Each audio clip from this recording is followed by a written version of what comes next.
Hi అండి, praise lord. ఎలా ఉన్నారు? మరి ఈ వీడియో చూస్తున్నారు కదా. మరి మనము రాజమండ్రి, వైజాగ్ వెళ్ళినప్పుడు షూట్ చేసిన వీడియో. ఈ వీడియోలో చాలా బ్యూటిఫుల్ లొకేషన్స్ మనం షూట్ చేసామండి. అంత మాత్రమే కాదు, బైబిల్లో కొన్ని ప్రశ్నలు కూడా అడగడం జరిగింది. మరి ఒక అద్భుతమైనటువంటి రివర్ కూడా మీరు చూస్తారు. కాబట్టి ఈ వీడియో చివరి వరకు చూడండి.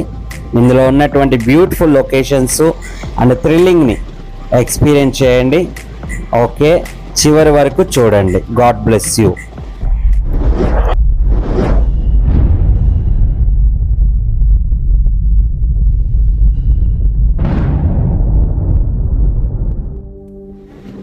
హాయ్ అండి, ప్రైజ్ లార్డ్. ఎలా ఉన్నారు? మన ప్రభువును లోకరక్షకుడైనటువంటి యేసుక్రీస్తు వారి పరిశుద్ధమైన నామంలో మీ అందరికీ నా హృదయపూర్వక వందనాలు తెలియచేస్తున్నాను. ఓకేనండి, ఇప్పుడు మీరు చూస్తున్న వీడియో వచ్చేసి మీ అందరికీ తెలిసినట్లుగా మరి గత దినాల్లో మనము రాజమండ్రి, అదేవిధంగా అనకాపల్లి, మరి వైజాగ్ ఈ ప్రాంతంలో దేవుని పరిచర్య చేయడానికి ఆ దేవుడు మమ్మల్ని అక్కడికి నడిపించి ఉన్నాడు. అయితే ఆ ట్రైన్లో మరి ఒక వీడియో చేయటానికి మరి అక్కడ వాతావరణం చూసినప్పుడు, అక్కడ ఉన్నటువంటి ఆ పచ్చని పొలాలు చూసినప్పుడు ఒక వీడియో చేయాలి అని ఒక చిన్న ఆలోచన వచ్చి ఒక వీడియో చేయడం జరిగింది. మరి ఇది జర్నీ విజయవాడ నుంచి రాజమండ్రి వరకు అండి. సో మధ్యలో చేసినటువంటి వీడియో ఇది చూస్తున్నారు కదా. మరి ఎంతో అద్భుతమైనటువంటి అందమైనటువంటి ప్రదేశం అండి. ఎక్కడ చూసినా కూడా మీకు పచ్చని పొలాలే కనపడుతూ ఉన్నాయి. చూడడానికి ఎంత అద్భుతంగా మరి లొకేషన్ ఉందనేది ఇక్కడ మీరు చూడవచ్చు. సో ట్రైన్ కూడా చాలా స్పీడ్గా వెళ్తుంది. అయితే నేను డోర్ దగ్గర నిలబడి ఉన్నాను. మన ప్రియా గిద్యోన్ గారు కూర్చొని ఉన్నారు సీట్లో. మరి నేనైతే డోర్ దగ్గర నిలబడి వీడియో చేద్దామన్నట్లుగా ఈ వీడియో చేస్తూ ఉన్నాను. చూస్తున్నారు కదా, చాలా చక్కని మన ఆంధ్రప్రదేశ్. సో భారతదేశంలోనే మరి ఎక్కువగా వరి పండేటువంటి ప్రదేశముగా మన భారతదేశం మనం చూడొచ్చండి. ఎన్నో రాష్ట్రాలకి ఇక్కడ నుంచి మరి రైస్ ఎక్స్పోర్ట్ అవ్వడం మనము చూస్తుంటాం. కొన్ని స్టేట్స్లో అయితే మరి రైస్ కూడా పండదండి వారు కేవలము మరి గోధుమలు, జొన్నలు లాంటివి కూడా వారు పండిస్తుంటారు. అయితే మన వైపు ఈ గోధుమలు, జొన్నలు మరి ఇంకొన్ని అవి మన వైపు పండవు. అయితే మన ఆంధ్రాలో ఎక్కువ కూడా మరి వరి పండుతుంది. అందుకనే మన ఆంధ్రాకి ఒక చక్కని పేరుంది, అన్నదాత రాష్ట్రము అని చెప్పి. సో కాబట్టి చక్కని లొకేషన్ మాత్రం చాలా అద్భుతంగా ఉంది. ఇక్కడ ఈ పచ్చని పొలాలు చూస్తున్నప్పుడు నాకు బైబిల్లో ఒక సందర్భం గుర్తొస్తుందండి. సో మీరు కామెంట్ చేయాలి, నేను చెప్పనది. సో మీకు తెలుస్తుంది. అయితే ఇక్కడ కొన్ని రివర్స్ కూడా ఉన్నాయి, నేను అది కూడా మీకు చూపిస్తాను. అయితే ఒక మంచి అద్భుతమైనటువంటి రివర్ ఒకటి రాబోతుంది. సో అది మీకు చెప్తాను, అది ఎక్కడి నుంచి స్టార్ట్ అవ్వబోతుంది ఏంటి అనేది.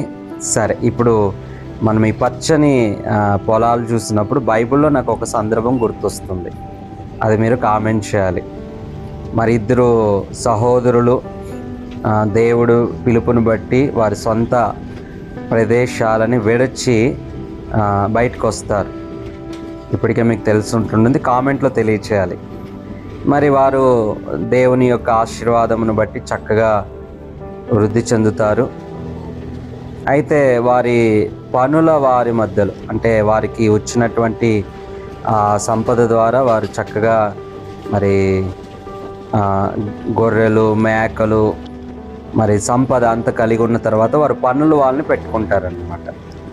అయితే ఆ పనుల వారు ఒకరికొకరు గిట్టక మరి ఒకరొకరు గొడవ పెట్టుకోవడము అలాంటిది మనం ఆ సందర్భంలో చూస్తుంటాం.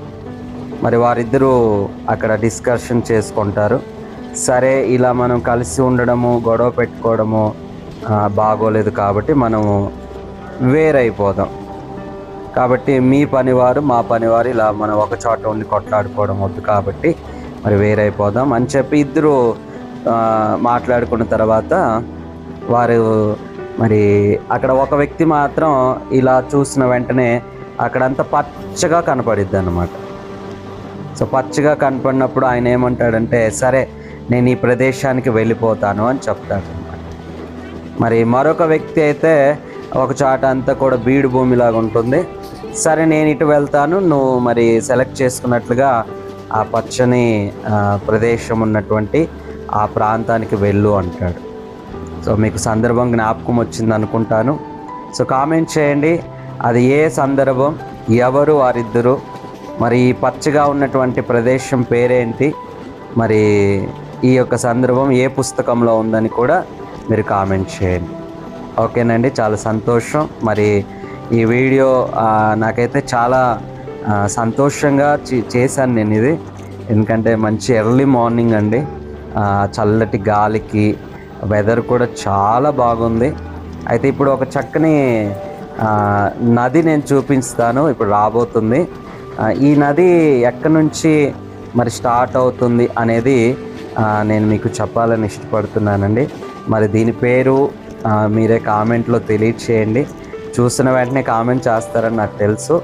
అయితే ఇది చాలా ప్రాముఖ్యమైనటువంటి నది అండి. మరి మన భారతదేశంలో చాలా నదులు ఉన్నాయి, జీవనదులు అని అంటారు కదా.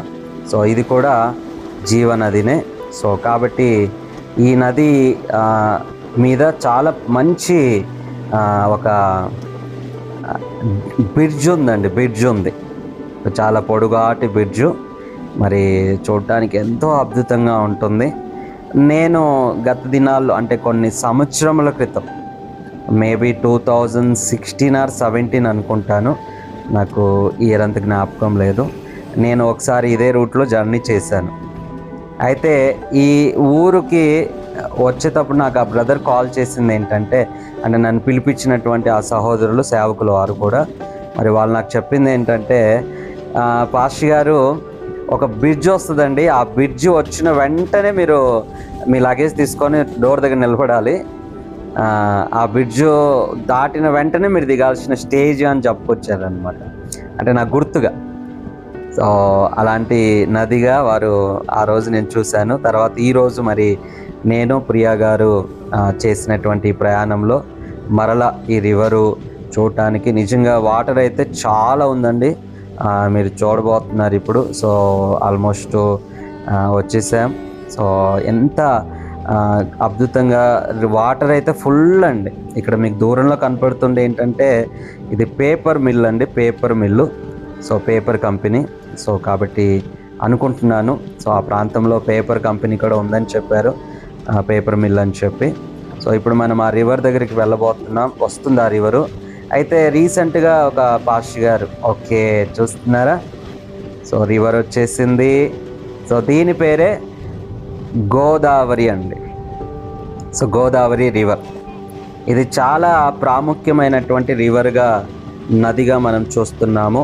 సో ఈ మధ్య ఒక పాస్టర్ గారు కూడా దీని గురించి వారి ప్రసంగంలో జ్ఞాపకం చేశారు. సో పాడారు కదా మన ప్రకాష్ గంటల గారు.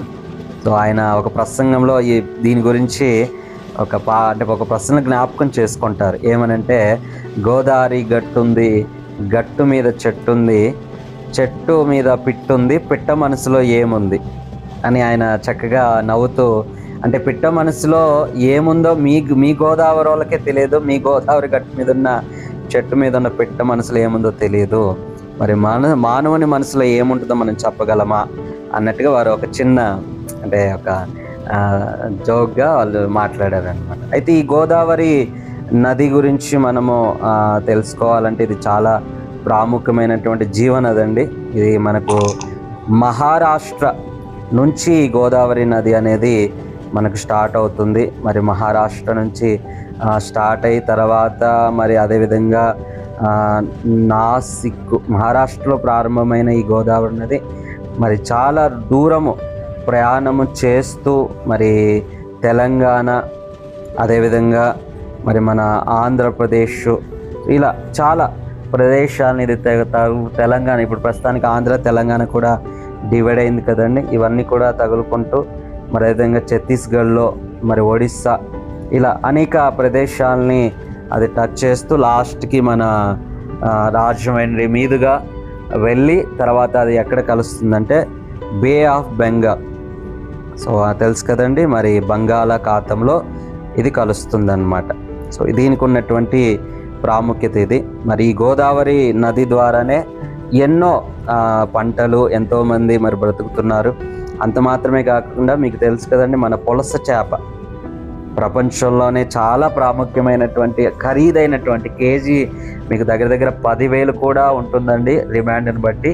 మరి అదేవిధంగా చీరమీను అనేటువంటి చిన్న చిన్న చేపలు అండి, చిన్న చిన్న చేపలు, ఇవన్నీ కూడా ఈ గోదావరి నదిలోనే పుడతాయి అంటారు. సో చాలా బాగుంది. మీరు కూడా చూసారు ఎప్పుడన్నా ఈ గోదావరి నది దగ్గర వచ్చారా? సో మేమైతే చాలా సంతోషంగా ఫీల్ అయ్యాం వీడియో చేయడానికి. చూడండి, బోర్డు కూడా అక్కడ మీకు కనపడింది గోదావరి అని చెప్పి. సో ఇదండి వీడియో. Take care, bye. మరలా మరి మన ఛానల్లో ఇలాంటి అనేక వీడియోలు, అంత మాత్రమే కాదు దేవుని వాగ్దానాలు, వాక్యాలు కూడా మనం పెడుతున్నాం. సో ఛానల్ సబ్స్క్రైబ్ చేయండి, ఫాలో చేయండి, లైక్ చేయండి. God bless you everyone.